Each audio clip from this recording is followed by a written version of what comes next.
If you were diagnosed with diabetes, wouldn't you want to help to find a cure?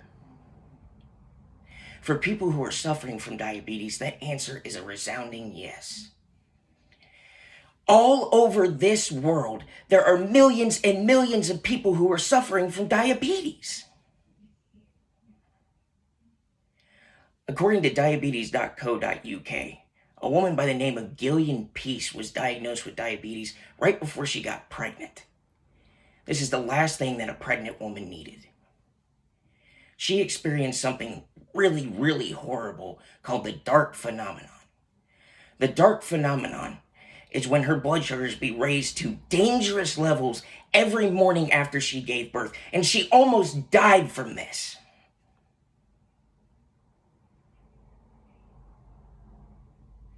If we don't do something now, diabetes is just going to get worse in the future.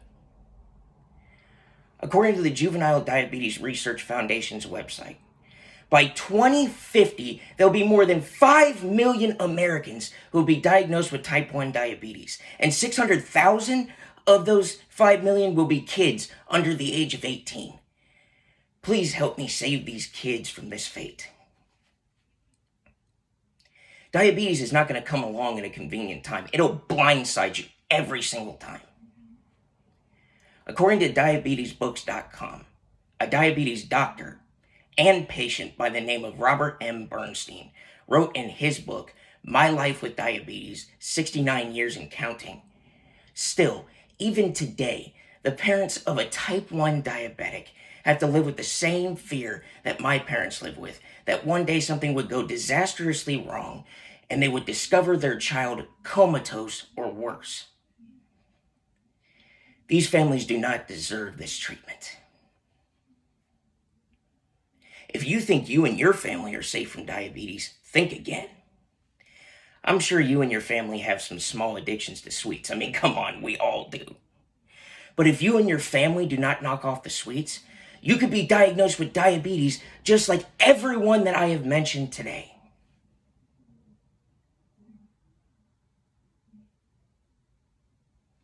To help diabetes patients, I recommend that you donate to the Scripps Health Foundation.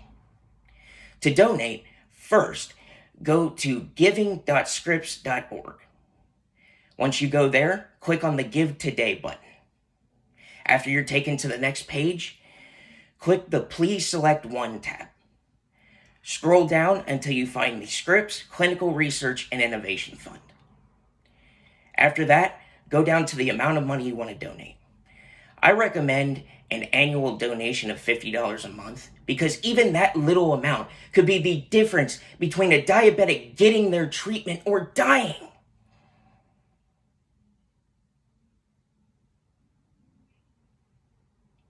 After you've clicked the amount of money you want to donate, go down to Gift Type.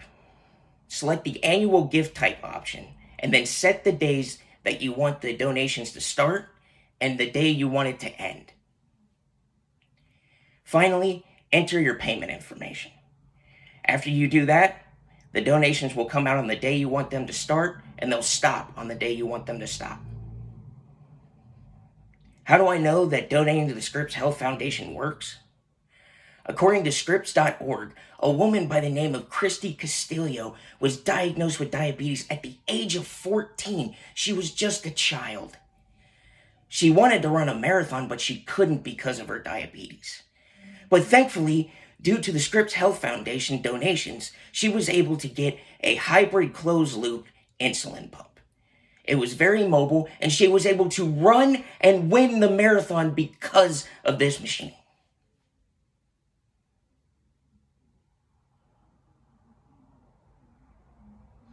Today I've told you about how diabetes is ravaging people's lives all over the world, and how donating to the Scripps Health Foundation really helps. Now that I've told you about that, I want to give you a brochure about the Scripps Health Foundation. This brochure will give you all the information you need to be just as informed as I was to be able to donate. Now that I have given you this information and this brochure, I have one question for you. Are you willing to help a diabetes patient today?